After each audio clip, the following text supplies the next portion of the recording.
Привет, привет! Меня зовут Людмила, и с вами Людмила Шпакова в потоке. Наш сегодняшний разбор называется так. Что он чувствует, когда видит вас? И у нас будет 3 позиции. Загадывайте ваших мужчин.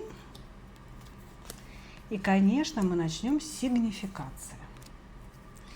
Немножечко о нем, да, собственно, что за мужчина пришел. Может быть, покажет ваши отношения, да, что между вами происходит на сегодняшний момент, из чего они вообще состоят. Ну а дальше мы с вами посмотрим, да, первое, кто вы для этого человека, какое место в его жизни вы занимаете вообще, в принципе. И, конечно же, что он чувствует, когда видит вас. Сейчас, да, общение у людей бывает очень разнообразное, да, и, может быть, вы в принципе с человеком не виделись, может быть, вы общаетесь по переписке, да, тогда вы можете немножко перефразировать для себя, да, не что он чувствует, когда видит вас, а что он чувствует, когда получает от вас сообщение или когда он с вами общается, какие чувства вы у него вызываете в этот момент. Итак, двоечки, троечки идут в ожидание. И начинаем с единичек. Кто к нам пришел?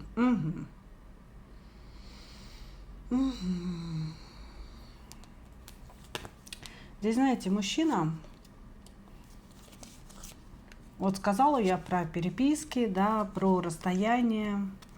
И сразу хочется добавить, здесь мужчина, которому, наверное, достаточно любви по переписке, достаточно любви на расстоянии. Это такой, знаете, фантазер, ты меня называла. Человек, который может в сети искать женщин для общения, для переписки, для какого-то, знаете, такого, может быть, эротического общения. Вот здесь мужчина почему-то очень боится показываться. Он говорит о том, что я люблю быть инкогнито, да, я люблю, может быть, знаете, играть какие-то роли для женщины. И именно поэтому вот у меня такое предположение, что вы действительно могли или не видеться с ним, или человек, общаясь с вами, играет определенную роль. Да? То есть вы не видите его настоящего. Мужчина очень незрелый. По сути, ему очень сильно хочется женщину-императрицу себе, то есть такую, знаете, самостоятельную, состоявшуюся, которая хорошо понимает отношения в браке, может быть, разведенную, вот. Но он не знает, что он ей может предложить, он не знает, что ему с этой императрицей делать, понимаете? То есть, в принципе, ну, любой мужчина хочет себе именно императрицу, такую всю ресурсную, умничку, да, которой не надо ничему учить, она все сама знает, вот. Но он хотел бы такую женщину, но не знает, будет ли он ей соответствовать, и не знает, что ей дать. Значит, здесь очень большая проблема с деньгами. Короче говоря, денежек мало, как говорится, ниже низшего. Ниже низшего. И это очень сильно подрывает его впечатление от себя самого. Потому что мужчина здесь считает себя красавчиком, он считает себя ловеласом, он считает себя королем жезлов, да, человеком, которого, в принципе, ну, рада видеть любая женщина. Вот так он себя воспринимает. Но, так как он понимает, что на встрече придется платить, да, возможно, там за кафе, или что вообще в принципе, встречаясь с реальной женщиной, нужно вкладываться, он выстраивает отношения или в интернете, в сети, да, или какие-то такие, знаете, отношения без обязательств. Мы с тобой увидимся, но каждый платит сам за себя. И вы видите, что он берет просто там чашку чая, да, допустим, где-то в кафешке. Вот. Или еще какие-то, давай погуляем в парке вместо сидения в кафе, да, что же женщины все такие меркантильные, и вот все это в этом духе. Мужчина скрывается, Он скрывается и очень часто, ну, вообще не рассказывает о себе настоящей правды. А правда состоит в том, что у него нет денег, и он этого очень сильно стыдится. Как-то так. Хорошо. Потому что в душе, видите, он настоящий колесничий, жезловый король, ну и, конечно же, дьявол, соблазнитель во плоти. Но для того, чтобы быть соблазнителем, деньги нужны, мои дорогие, да, потому что женщину нужно, как говорится, кружить, надо за ней ухаживать правильно. Итак, ну давайте посмотрим, да, кто вы для этого мужчины.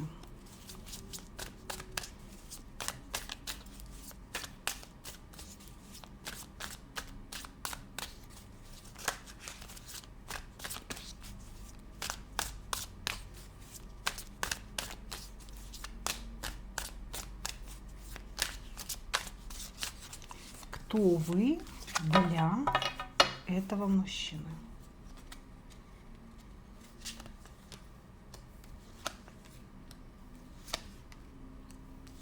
Угу. Ну, здесь уже что-то пошло не так, если честно.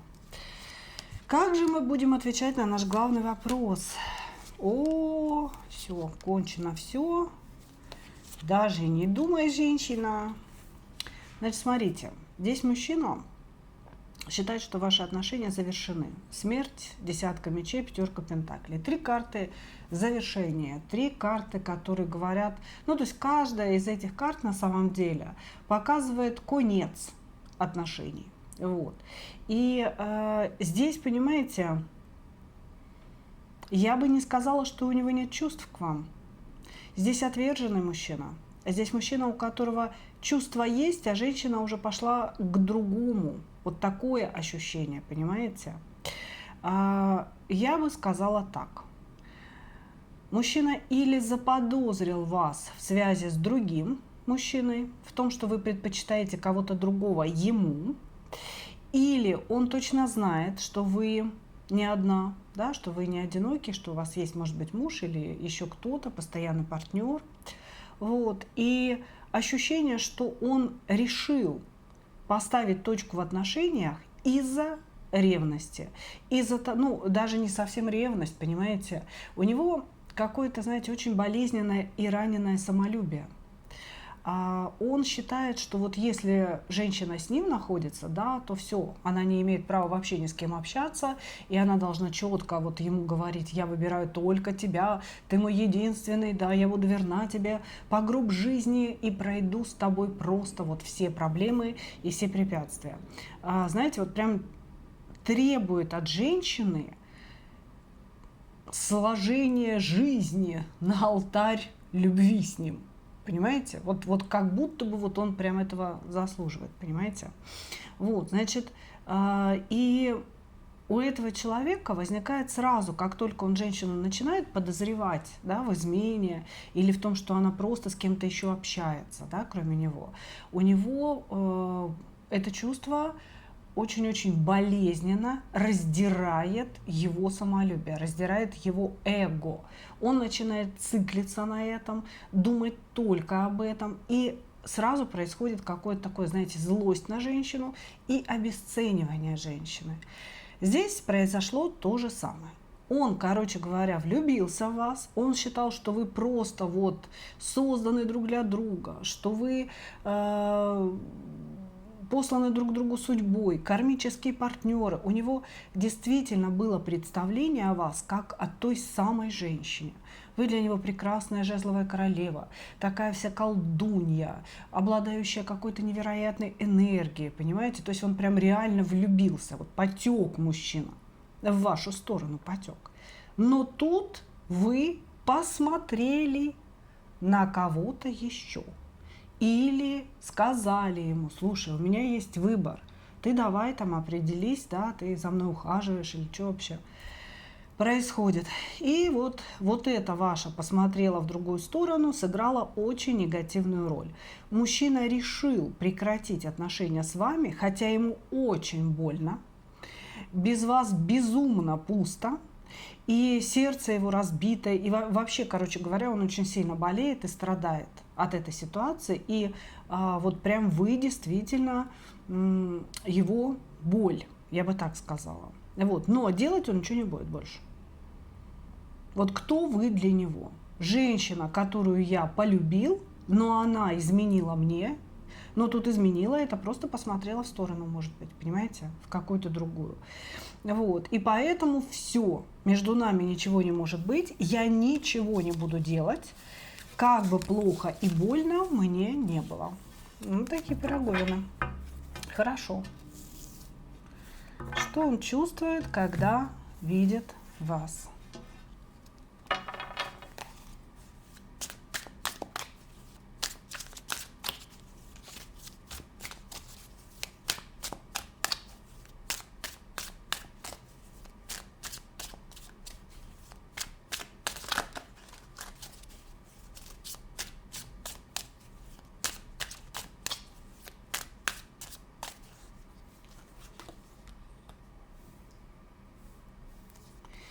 Что он чувствует, когда видит вас? Ну, или что он там чувствовал, когда видел вас, да? Если все кончено. И больше я не буду ничего делать. Ух ты! Ну да. Здесь человек по-настоящему считает вас колдуньей. Не просто, что все женщины колдунья, да, не из этого разряда, а конкретно вы колдунья, понимаете? То есть практик или, ну, мало ли, может, он думает, вы к кому-то обращаетесь, но он здесь вас именно считает колдуньей. Что он чувствует, когда видит вас? Любовь. Он чувствует любовь, он чувствует свою одержимость вами. Дьявол просто поджигает у него все изнутри. Понимаете? Он вспыхивает, когда видит вас. Человек теряется, он теряет вообще какую-то нить повествования, понимаете? Он говорит не впопад. Он начинает выглядеть как мальчишка, не может подобрать слова, может быть, у него все падает там из рук, понимаете, он начинает там спотыкаться, заикаться, какие-то такие вещи с ним происходят. Я думаю, что вы это замечали, потому что даже дело не в бабочках в животе, а дело в каком-то дьявольском просто огне изнутри. У человека огонь изнутри. Когда он вас видит, ну, первое, да, на самом деле он готов вам все простить. Вот когда он вас видит. Когда вас нет рядом, когда нет общения, вот в этой тишине, он может себе все что угодно там программировать в голове. Я ее не люблю, я больше делать ничего не буду, значит, она подлая, она ушла к другому и так далее. Но стоит ему вас увидеть, все. Вот просто все, мир переворачивается. Он чувствует, что он вас любит, он чувствует, что ему без вас плохо, что он потерял какое-то, допустим, если вы не общались и вот увиделись, да, он потерял какое-то время на это необщение, какого хрена я молчала, почему я ничего не делал, потому что она – это свет в окне. Вот здесь буквально, понимаете, влюбленность, ощущение, блин, надо что-то для нее делать, она такая вся прекрасная, она такая вся любимая, я же люблю ее. Потом вот этот огонь начинает хреначить дьявольский, да, хочу ее, сейчас прям хочу потрогать, хотя бы там за пальчик потрогать, хочу подышать ее волосиками, хочу ее куда-то пригласить. Вот, ну и императрица, в общем-то, дополняет картину, вы женщина его жизни. Когда человек вас видит, первое, он не думает о плохом, он готов вам все простить, что бы вы ни сделали, лишь бы вы были с ним. Его накрывает безумное желание, ощущение любви. Он думает, что какие-то его мечты исполнились, и что вы та самая, единственная, уникальная женщина, которая нужна ему. Вот так. Вот что он чувствует, девочки. Очень много чувств. Очень много чувств.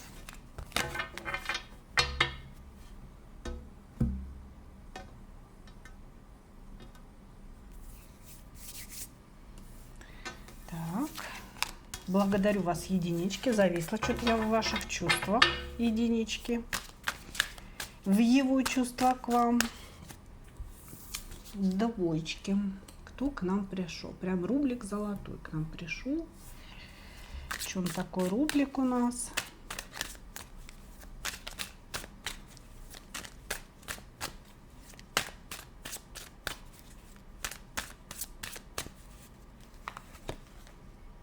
Угу. Не хочу, говорит, о себе рассказывать. Почему?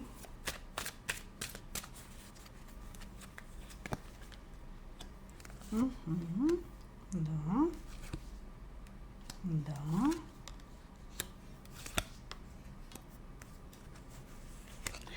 Так, здесь у нас, наверное, военный какой-то. Очень похож на военного мужчину, или человек у власти, или человек, может быть, какой-то, знаете, доктор, даже хирург, например, да, ну, или вот прям военный. Человек очень скрытный, вообще не хочет о себе рассказывать. Он говорит: слушайте, ну, как бы не надо вам этого знать, да, именно потому что у него должность, понимаете, у него или должность, или этот человек, может быть, ведет какую-то двойную жизнь, да, но вот он прям пытается скрыть от себя, о себе информацию. Значит, мужчина показывает из себя очень благородного человека, очень такого, знаете, вот прям бравого солдата. Этот человек говорит о каких-то высших ценностях. Да, если военный, он всегда говорит о родине, он говорит о мужском братстве, да, на войне, о том, как военные поддерживают друг друга, и как это важно, и что это все по-настоящему, что вот эта вся мирная жизнь, она не настоящая, а там настоящая жизнь, да, и они ей живут. Вот, значит, если это доктор, то он прославляет свою профессию, он говорит, что эта профессия призвана спасать жизни, да, или если пластический хирург, то нести какую-то красоту. То есть здесь человек всегда говорит о неких идеях, да, очень важных идеях, которые не касаются, ну, допустим, потребностей человека, да, а касаются чего-то большего. Он говорит о добре, он говорит о патриотизме, о важности человеческой жизни, то есть всячески показывает собственное благородство. Вот, значит, что еще? Что еще? В отношениях этот человек привык добиваться. Даже если вы скажете нет, он все равно будет лезть, вот знаете, к вам. То есть вы ему дверь закрыли перед носом, он приперся в окно, прилез. Понимаете? То есть мужчина привык добиваться, мужчина привык получать то, что он хочет. Я не говорю слово лезть, да, это значит там, ну, как-то навязывать себя. Лезть — это значит ухаживать. То есть вы ему дверь закрыли, он там с вином стоял, да, он, значит, в окно с цветами. Вот, то есть здесь мужчина, который будет все равно идти к своей цели, он просто так не останавливается.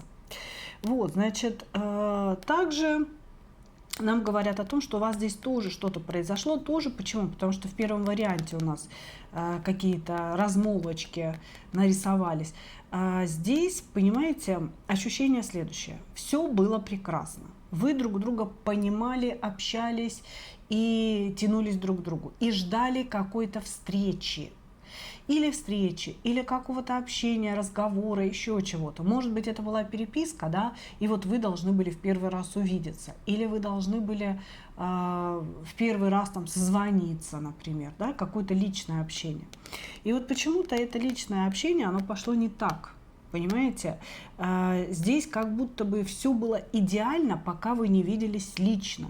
А как только встретились, произошел скандал. И мужчина из такого любящего, такого понимающего, правильного, благородного вдруг для вас превратился в какого-то, ну, извините, скота. Да, потому что он повел себя очень некрасиво. Он мог вас обидеть, оскорбить и при этом почувствовать себя правым. У вас здесь произошло прям переключение между его образами. Вот такой весь правильный, благородный, к которому я стремлюсь. Да, я тоже с такими ценностями человек. И вот то, что он сделал или то, что он сказал. Да, и вы такая, опа, что это было, да? То есть это вообще не похоже на него. Здесь было переключение ролей. Хорошо, ну окей, понятно, кто такой мужчина у нас. Так.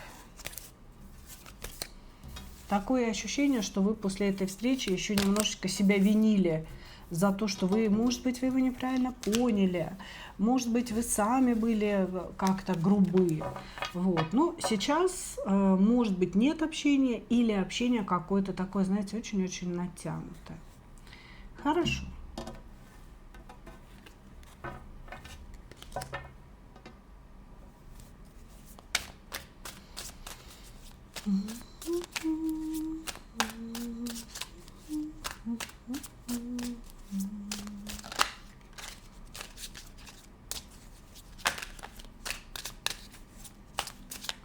Кто вы для него?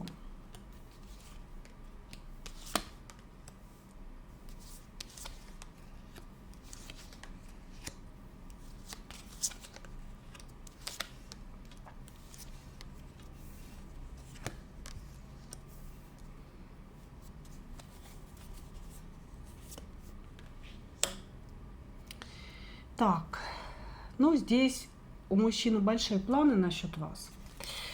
Вы для него любимая женщина, но как-то, знаете, через подавление вас. Очень интересно. Я бы сказала, здесь мужчина ищет для себя, ну, скорее всего, жену он ищет.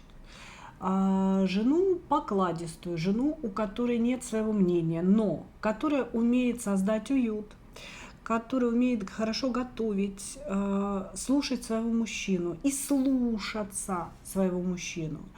Он ищет женщину, которая будет, вот буквально, знаете, он вернулся с работы или, допустим, приехал там с какой-то военной операции, и вы просто, вот уже стол у вас накрыт, да, картошечка прямо из кастрюльки, хлеб из печи, вы стоите вся такая румяная, вся такая намытая, обнимаете, целуете, помогаете ему раздеться, буквально снимаете с него обувь и начинаете ему мыть ноги, да, вот такую он ищет себе женщину, понимаете, кубковую, самую мягкую кубковую королеву из всех возможных.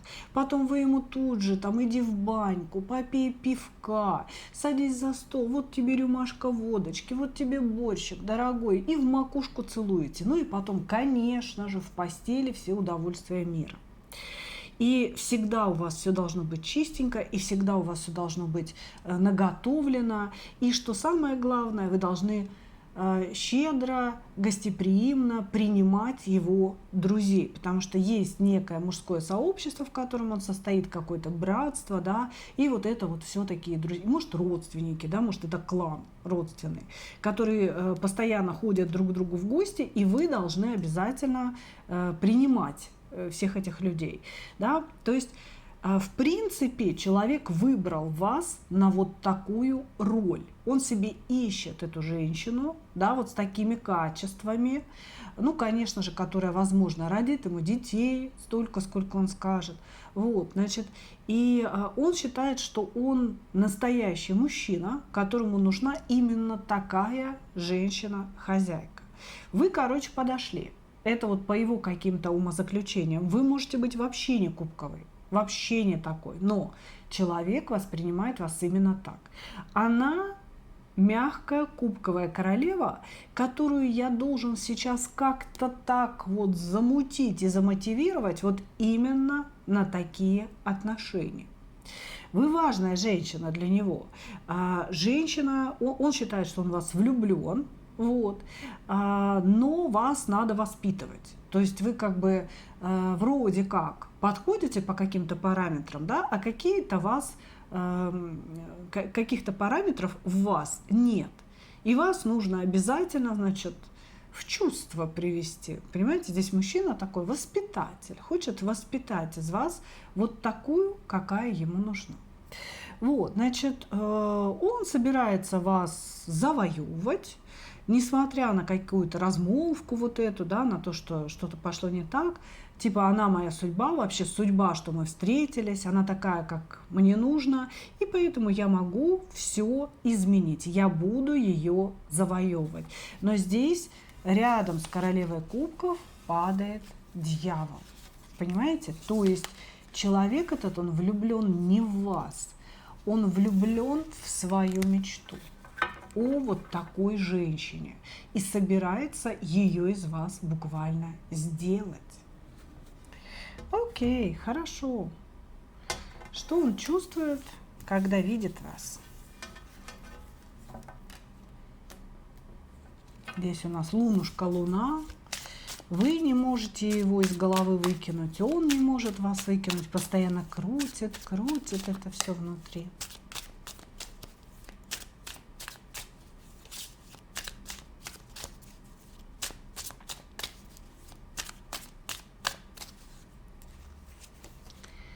Так, что он чувствует, когда видит вас?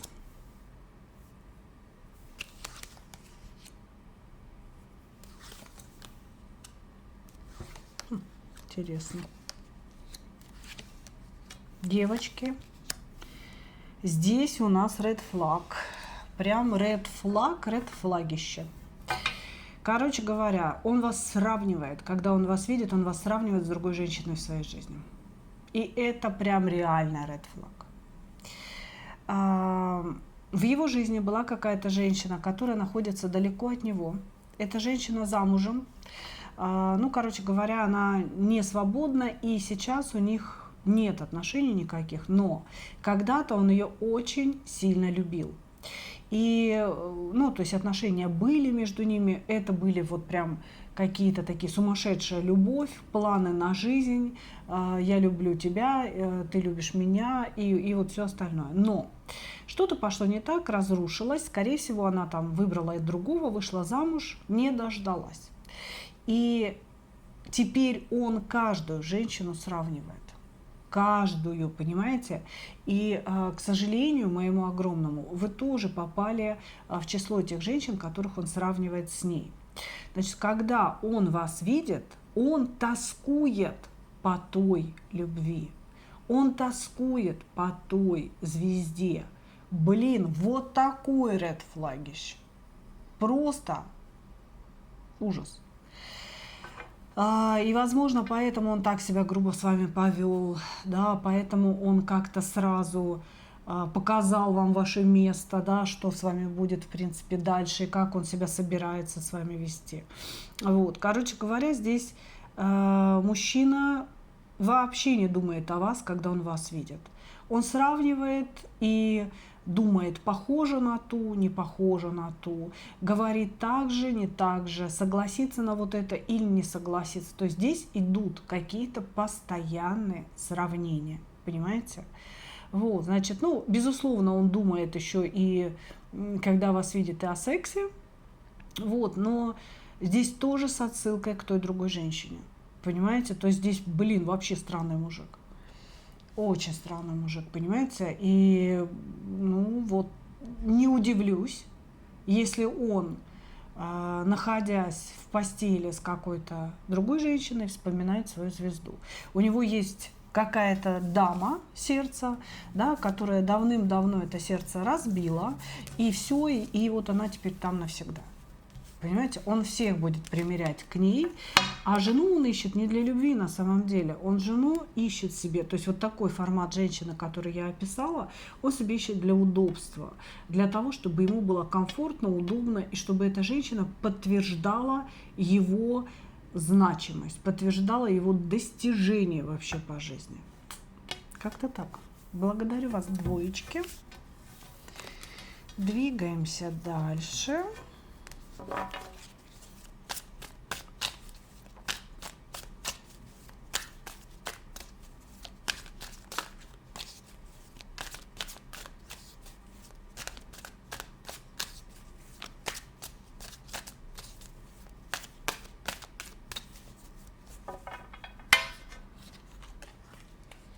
Кто к нам пришел? Троечки, пятерка пентаклей.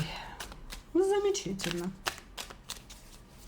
Ну, что это значит? У нас за пятерочка такая пентаклей приперлась. Угу. Перевернутый маг в пятерке пентаклей. Девчонки, где вы их находите?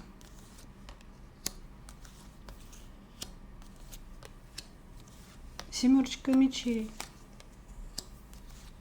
Куда дальше? Ой, короче, здесь у нас товарищ, который охотится за деньгами, который охотится за ресурсом, так или иначе. Это может быть чистый мошенник в сети, это может быть альфонс, которого вы знаете лично, да, то есть человек, который является альфонсом, хотя может не выглядеть таковым. Значит, ну, ресурс здесь именно деньги. Ресурс это, ну, для него, да, это именно какое-то, знаете, проживание в комфорте.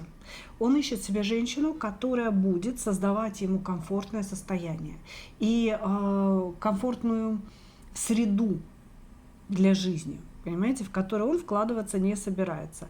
Человек идет в пятерке пентаклей, семерке мечей. То есть здесь вообще не надо быть тарологом, да, или экстрасенсом для того, чтобы понять, о чем речь. У него нет никаких принципов, у него нет никаких пониманий о нравственности, у него нет понимания о любви. Он вообще не понимает, что это такое. Любовь, морковь, еще что-то. Все это средства достижения каких-либо целей. Значит, не особо он удачливый у нас, этот альфонс, я вам скажу, потому что денег как не было, так и нет. Он все-таки в пятерке пентаклей. Это двойственная карта, да, которая говорит и о духовной бедности, и о финансовых, отсутствии финансовых достижений, да, и как бы он ни старался врать, как бы он ни старался придумывать какие-то истории, все равно денег нет. Только он попадает к какой-то кормушке, если так можно назвать, да, в какую-то девяточку кубков, так тут же его оттуда кто-то выпинывает. Ну, такой неудачливый маг, потому что маг здесь перевернутый. Значит, можно сказать так, человек пойдет по головам, он будет использовать любые манипуляции для достижения своих целей, абсолютно любые. Нет принципов. Человек, который не видит в женщине человека. Вообще он ни в ком не видит человека, не только в женщине. Понимаете, для него люди это какие-то марионетки, это фигуры на шахматной доске, которые нужно передвигать, чтобы выйти в дамки. Понимаете? Вот. Значит, этот человек постоянно играет в эмоциональной качели. То он окружает вас огромным количеством внимания и любви, то он пропадает, становится жестким, может намекать на то, что у него есть еще кто-то. Это всегда происходит перед просьбой, перед тем, как он попросит вас что-либо для него сделать. Очень манипулятивный человек, ему нельзя ничего рассказывать, потому что он все это запоминает, и все, что вы рассказали, будет использовано против вас. Вообще, если честно, я не вижу положительных качеств, да, в этом человеке. Может быть, они где-то и есть, но нам показывают его абсолютную беспринципность и абсолютную бездуховность. Да? Ну, как говорится, карты так выпадают, мои дорогие. Это не я так хотела бы это все трактовать, да? А просто одна за другой карты подтверждают лишь одно. Бегите. Ну окей, ладно. Мы же с вами занимаемся просмотром, поэтому и просмотрим.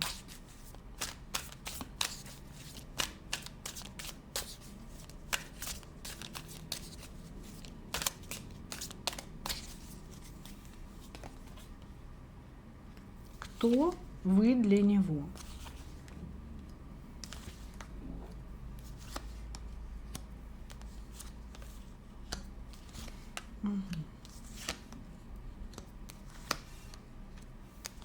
Ну, вы для него жертва. Вы для него жертва. Ну, на самом деле здесь вообще знакомство было не совсем с вами, а с вашим мужем. То есть у вас, скорее всего, есть муж, король пентаклей. Значит, я сейчас расскажу для тех, у кого есть муж, и для тех, у кого нет мужа. Значит, если у вас есть муж, вы немножко заскучали, и тут появился этот молодец, да, красный молодец на белом коне. Значит, он метил на какие-то деньги вашего мужа. Здесь может быть вообще банальный шантаж. Да, вы с ним переспали, он начинает вас шантажировать для того, чтобы вы принесли ему какие-то денежки вашего мужа. Или же он действует немножко по-другому. Допустим, выстраивает с вами любовные отношения, и вы постепенно сами приносите ему какие-то денежки, то на одно, то на другое ему нужно по чуть-чуть, да, по чуть-чуть, не по многу, просто он рассчитывает именно на те деньги, которые есть у вашего мужа. Вот, значит, кто вы еще? Вы находитесь на расстоянии друг от друга, поэтому, скорее всего, между вами переписка. Значит, ну, как бы и все. И все. Здесь говорится о том, что этот человек злится на людей, у которых есть деньги. Этот человек злится на тех, у кого все получается. У него прям вызывает агрессию, злость. Люди вызывают. Люди, которые честно трудятся и зарабатывают деньги. Он не понимает, как это у них получается, и они у него вызывают злость, да, ну и зависть, естественно. Вот, значит, если вы не замужем и сказали ему об этом, да, то он вас воспринимает как денежный мешок, потому что король пентаклей – это ведь еще и денежный мешок, да, когда мы это применяем к женщине, да, то это женщина, из которой можно качать, качать и качать, по чуть-чуть вытаскивать по монеточке, да, и она это все отдаст. Вообще не про любовь, мои дорогие. Я не знаю, на какой стадии вы отношений сейчас находитесь, да, но может быть, он сейчас на первой стадии вливает вам в уши, какая вы распрекрасная, единственная, красивая, боже, да он таких никогда в жизни не видел и так далее. И в этом случае вы сейчас сидите и думаете, блин, вообще позиция не моя. О чем Людмила говорит? Это же мой прекрасный принц, он таким быть не может. Или вы уже находитесь в позиции, когда он что-то попросил, и не дай бог, что вы находитесь в позиции, когда вы для него что-то уже сделали. Да, и он мог исчезнуть. Но здесь у нас такая пиявка, знаете, она надолго присасывается. Он может исчезать, потом опять появился, и через время опять такой: любимая моя мама лежит в больнице, ей нужна операция, срочно, $2000 пришли. Что-то в этом роде. Благодарю вас. Благодарю. Мы же главный вопрос-то не рассмотрели. Ну, не хотят у меня карты двигаться по столу. Ох, что он чувствует, когда смотрит на вас, когда видит вас?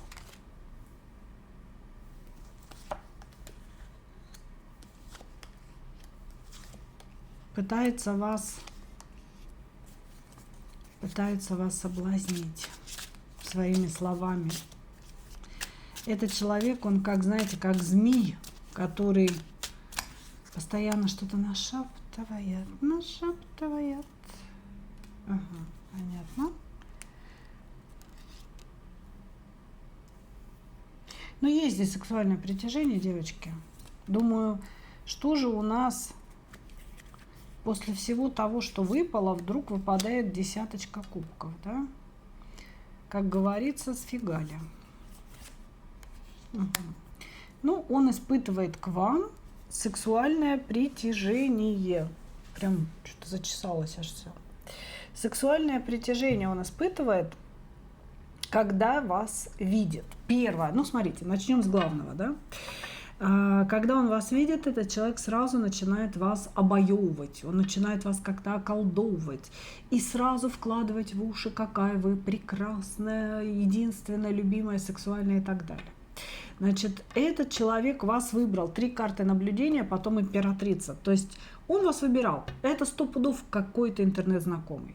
Или человек, который появился из ниоткуда. Вот вы себе живете, и вдруг он нарисовался. Позвонил, пришел, написал, да, я вас люблю, чего же более.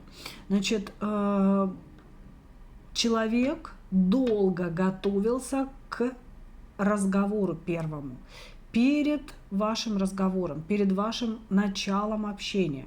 Он вас выискивал, он выискивал информацию о вас и выбрал вас именно как императрицу, то есть как женщину, у которой есть этот ресурс, да, или денежный мешок, или как женщину, которая замужем и не очень довольна своей семейной жизнью. Так вот, значит, что он чувствует? Он чувствует, что он правильно выбрал, и что нужно, ну, как прикладывать какие-то усилия, да больше усилий, как говорится. Вот. Значит, для того, чтобы вы залипли, пребывали в зависимости от этого общения безумной и давали свой ресурс. Единственное, что здесь я вижу вообще человеческого, такого, ну, знаете, вот как бы, которое можно понять, это сексуальное влечение. Сексуальное влечение. То есть этот человек, безусловно, даже если вы на расстоянии, в интернете общаетесь, хотел бы, да, не то, что прям хочет, а хотел бы сексуально с вами поиграть. Вот. Значит, когда он вас видит, когда он с вами общается, у него возникают волны сексуальных эмоций, желание овладеть вами как женщиной, желание насладиться вами. Он начинает фантазировать, он начинает представлять что-то, но он четко разграничивает вот эти свои представления от намеченных целей. Понимаете, то есть есть одно удовольствия какие-то, да, а есть намеченные цели, ради которых он ведет с вами это общение и эту игру. И он это четко разделяет. И у него существует внутренняя установка. Не влюбляться. Да он и не влюбляется, он по 5 пентаклей не знает, что это такое, понимаете? Вот, поэтому здесь есть сексуальное влечение. И рассматривается это с позиции «я хочу получить с нее ресурс», деньги, шменьги, еще что-то. Вот. И плюс к этому, если я еще получу ее как женщину, ну, я буду вообще крутым. Я еще и повеселюсь, я еще и получу удовольствие. Да? То есть неплохо было бы, как говорится. Вот так, мои дорогие. Такого чудесного привели мужчину к нам сегодня на расклад. Очень надеюсь, что этот расклад вам поможет, вы прислушаетесь и не сделаете каких-то фатальных ошибок в отношениях с ним. Благодарю вас, мои дорогие. Такой получился сегодня разбор. И, как обычно, я хочу пожелать вам только одного. Встретить свою настоящую любовь и не потерять в ней себя. Ну а мы увидимся с вами в следующих видео. Пока-пока.